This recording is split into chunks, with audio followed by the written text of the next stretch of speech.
Welcome to the Boxing Gossip channel. Please hit subscribe if you are new. Did a video last week discussing potential comeback opponents for the return of Tyson Fury in his heavyweight comeback in June. Interestingly, Skybet have released a market on who will Tyson Fury fight next. I'm going to quote live from their website. This is correct as of 10 to 6 on the 17th of April. It does appear that this market is an incredibly fluid market. So if you're watching this a couple of hours later, don't expect to still be able to get the prices that I'm quoting now. At the time, the favourite is a chap by the name of Sefer Seferi. We'll come on to him in a lot more depth throughout the course of this video. But if you're going to ask me, have I heard of him prior to filming this, the answer is no. And I'm someone who talks a fair bit about heavyweight boxing. 7-4, Sefer Seferi as the market leader. I understand earlier today he was a substantial betting favourite. He was actually a shade of odds on earlier around lunchtime. And that's why I'm saying there is a huge amount of fluidity in this market. Second favourite, the Kingpin, Kevin Johnson, 2-1. Third favourite, the Highlander, Gary Cornish, 3-1. Fourth favourite, Let's Go champ, Shannon Briggs at 5-1. Fifth favourite, Nick Webb, 8-1. Joint sixth favourite, Povetkin, Ustinov, Brazil, Adamek at 12-1. I don't know who on earth is putting Povetkin as the likely comeback fight, but that's possibly not the topic for this video. Takam at 16s. Spilker, Hamer, Marius Wack at 20s, Char at 22, Dillian White, Jarrell Miller at 25s, Ortiz at 28, Joshua and David Price at 33s, Chisora and Joseph Parker at 40s, Bellew at 50, Hughie Fury at 100, and none other than KSI at 500-1. So a fairly populated market. Quite a number of the big name heavyweights referenced somewhere in the odds. If we talk about some of the top contenders, let's talk about the top four. Shannon Briggs, there's been a lot of hype around Fury and Briggs fighting. There's been messages between the two, I believe. The third favourite, Gary Cornish, he's someone I've actually referenced in a few of my videos when we've been talking about the return of Tyson Fury. I've seen quite a bit of chatter online that Gary Cornish could well be the comeback opponent. The second favourite, Kevin Johnson, presumably the reason for his position in the market is because of that incident where Frank Warren appeared to say at the press conference that Fury could be facing Johnson, although for me the footage was a bit too unclear to make too much of an impression. But what's very interesting is this favourite, Sefer Seferi. Literally someone I had never heard of and had heard no links with him and Tyson Fury. So obviously the first thing you do as a boxing fan who hasn't heard of someone is you type them into BoxRec. At first value, he looks like an interesting opponent. 23-1. Of his 23 wins, 21 have come by KO, and the one loss was on points. Then you get into the detail of it, and you realise that this is not the type of opponent you would like Tyson Fury to be fighting. Let's be blunt about that. When David Haye came back, David Haye was widely criticised for fighting Mark Demori and Arnold Jurjai. I'll be honest, as a heavyweight boxing fan, I knew both of those guys. Sefer Seferi, I hadn't heard of. Interestingly, he isn't actually a heavyweight. He's listed as a cruiserweight, where he spent the majority of his career campaigning. He has had one or two trips up to heavyweight, which I'm sure we'll come on to. But interestingly, he's classed as a cruiserweight. He is the second best cruiserweight, according to BoxRec, out of two cruiserweights listed in Albania. I believe the other Albanian cruiserweight listed is actually his brother. And he is the 65th best cruiserweight in the world, according to BoxRec. 39 years of age. So let's talk about his resume, because 23-1 looks good on paper. The guy makes his debut in 2007 to a guy with 42 losses. And it is actually not until 2012, 5 years later, that he faces someone who's won more than they've lost. So how many fights? 1, 2, 3, 4, 5, 6, 7, 8, 9, 10, 11, 12, 13, 14, 15. It's in his 16th fight after 5.5 years as a professional that he faces someone with a winning record. Someone who is 8-4. And he wins that fight by UD. But unfortunately, then he gets back to his old ways. And it is another 3.5 years before he fights another opponent with a winning record. Which, again, he wins. He then fights Manuel Char for the vacant World Boxing Association International Heavyweight title. Char beats him by UD. And he has 2 comebacks in 2017 and 2018 to guys who have 10 losses and 23 losses respectively, albeit winning records. So this is a guy who, as far as I can make out, despite being 39 years old, has faced 5 or 6 people with winning records. And this is a guy whose only opponent who I've actually heard of beat him. He's been campaigning at cruiserweight, as I understand it, subsequent to that loss to Manuel Char. And having seen these kind of opponents once or twice since I've started covering boxing on YouTube, it has the look of a record that doesn't stand up to too much scrutiny. A single fighter who I've heard of, I assume the majority of boxing fans tuning into this video will be in the same boat as myself, and the single time he's faced someone we know of, he's lost. From a weight division below, I mean, this is a guy who, as recently as 2015, was fighting guys who are 2-6, 0-5. In 2014, 5-6, 10-33. You know, this is the kind of level that he's been complaining at. And it's all been, it looks like he's been fighting in a sports centre in Switzerland. You know, this is a guy who has not performed at any sort of level, which is probably why we haven't heard of him. According to BoxRec, his nickname is The Real Deal. Well, yeah. I mean, if you were the real deal, you'd have hoped to have proven it more notably by the age of 39. Look, I haven't seen any footage of the guy. For all I know, he's the second coming of Roy Jones Jr. The loss to Manuel Char suggests otherwise, but I'll have to look at a bit of footage of him. But he's the kind of guy you can see as being marketable. 23-1, 88% KO ratio. Coming off the back of 2 KO wins. You know, this is his big opportunity, if you like. But really, the lack of high-level experience suggests that it's going to be a huge step up in class to fighting Tyson Fury. Even a Tyson Fury who's been out of the ring for however long he is surely going to be a million levels above Laszlo Hubert with 23 losses and a draw, who this chap took on last time out. The other thing is, you know, Tyson Fury, let's not forget, he isn't like a small heavyweight.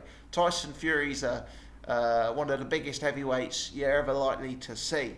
And there could be a substantial size difference given that this guy's coming up from the cruiserweight division. We'll have to check him out from a skills perspective. Obviously, styles make fights. But from a resume perspective, I really am not encouraged. Let's put it that way. I've heard lots of rumours. There's been lots of rumours circulating that Fury and his return will be on some sort of pay-per-view platform. Now, it's interesting. The fact that Frank Warren and Tyson Fury didn't appear to directly announce a broadcaster at the initial press conference kind of made you wonder if something was going on behind the scenes with the broadcaster. And one of the theories that is being discussed online is that Tyson Fury's return may well be on a pay-per-view broadcast. I'm just trying to have a little bit of a search as we're chatting now to see if that's been confirmed. I've heard lots of rumours. I'm unclear if it's actually going to be confirmed. But I'm just searching Twitter as I'm talking to you guys. It doesn't look like it's been officially confirmed, but it does look like there's substantial suggestion it will go that way. The truth is, Tyson Fury versus an opponent of this level, or if it's not this guy, Tyson Fury versus the second in the market, Kevin Johnson. Tyson Fury versus the third in the market, Gary Cornish. I think any one of those names, if you look at the top three in the Skybet market, Tyson Fury against any one of those names would be an unsatisfactory pay-per-view.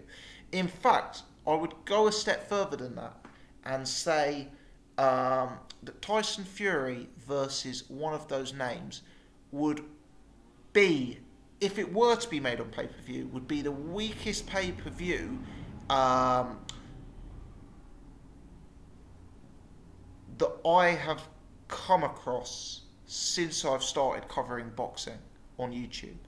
I actually believe Hughie Fury versus Joseph Parker, given that that was involving two top fighters and given that that was for a world heavyweight title, would be a stronger pay-per-view than Tyson Fury versus one of the top three. Be that Seferi, be that Kingpin, be that Gary Cornish.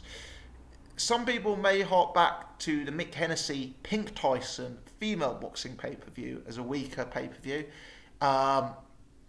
That would certainly be in the discussion, but that was a £1.50 pay-per-view. So I think it's unfair to lump that in with normal price pay-per-views. Some people also may refer back to Kell Brook, Frankie Gavin, or Kell Brook, Diego Chavez. But the Diego Chavez fight didn't actually happen.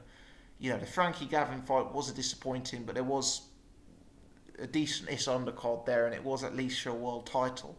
I think Fury versus Seferi, Fury versus Kingpin in the rematch that literally no one wanted to see after the Boarfest first time out, would be enough for even the most ardent Tyson Fury fan, and I consider myself to be an ardent Tyson Fury fan, to really, really, really raise eyebrows if that announcement were to be confirmed. Now, what I would say, a lot of people will come out now and will be asking me the question, will I be buying the pay-per-view?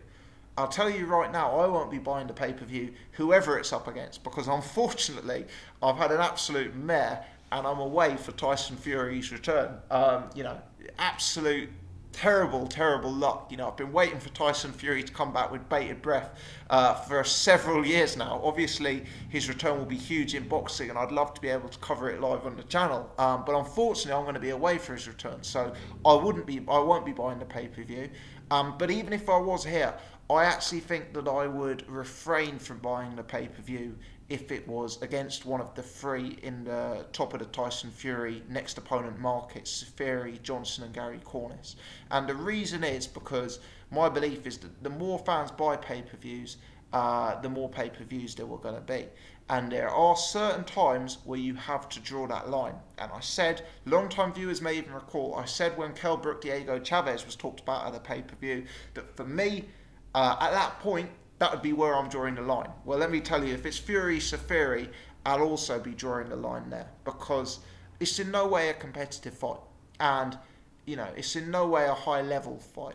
If Seferi had worked his way into a mandatory challenger position with one of the governing bodies, and it was a fight for a world title that none of us really wanted to see, but we could kind of accept it on the basis that it was a mandatory for a world title, maybe you could make an argument at a huge push. But as a comeback fight, I wouldn't be paying pay-per-view for it personally if it were to go down that pay-per-view route. And as I say, there's been no confirmation at this point that it will be a pay-per-view. I'm not hating on Tyson Fury having an easy fight, by the way. He's been out of the ring for a long time. He's got a lot of rust to shed. I think these kind of opponents maybe are the right level for him to return against. But I'm not expecting to pay pay-per-view to see that. You know, if I remember first time round, Kingpin, when he fought Fury, I believe that might have been on Channel 5, free to air. And that was such a dull fight. Even though it was a bit of a masterclass from Fury, it was such a dull fight that I'm not sure I'd be queuing up to watch the fight again, even if it was on terrestrial TV a second time. Look, clearly there's an interest in seeing Tyson Fury return. But, you know, for me to be paying pay-per-view prices as they are today, I'd want to see him against an opponent that I've at least heard of. You know, let's put it that way. So it's an interesting market. And the market gives you a real perspective of what level of opponent is most likely for this return. And the three ones at the top of the market, Cornish, Johnson and Seferi, are all names that appear to be a million miles below Tyson Fury's level. And with that in mind, it's going to put increased pressure on his return if it is a pay-per-view event. You know, obviously BT Sports as a pay-per-view platform would be somewhat uncharted territory. Tyson Fury has only headlined pay-per-view events when up against a mega named opponent in Vladimir Klitschko in the past. So Fury as a sole commodity is an unknown pay-per-view presence. The channel would be an unknown pay-per-view presence. Certainly the opponent he's up against, Johnson, Cornish or Seferi, if it's one of them, would be an unknown pay-per-view presence. And I suspect it's going to be a tough sell. Now, look, they've booked out the Manchester Arena for this fight. That's a big arena. There's going to be lots of tickets to sell. Let's see how that goes. But it's going to have to be one hell of an undercard. You know, lots of rumours that Terry Flanagan Hooker can be on the undercard. Well, Terry Flanagan hasn't exactly been God's gift to pay-per-view numbers in the past. Let's put it that way. So, you know, let's see. You guys know I'm a mega Tyson Fury fan. You guys know I'm desperate to see him come back to the sport. You guys know that I will want to see Tyson Fury's return with great interest. But if it's against a guy like Cornish or Seferi or Kevin Johnson, for me, there is zero interest in the fight. It's just that paying your money to see whether Tyson Fury is still Tyson Fury. And I'll be deeply sceptical if it is announced as pay-per-view. That's my thoughts. Let me know your take on this news in the comments section below. Have Skybet got the market wrong? Will it be someone who isn't in that top three? Will it be one of the outsiders? Will it be someone they haven't even got listed? What's your take on those opponents? Let me know if any of you guys have actually seen Sefer Seferi. And if you have, is he a lot better than I'm giving him credit for? I'm writing him off based on paper. Boxing isn't a sport on paper. We all know that. Maybe he's a stylistic nightmare. Leave your comments in the section below. Skeptical BG signing out. Please hit thumbs up. Please subscribe if you haven't already done so. Thanks for tuning in.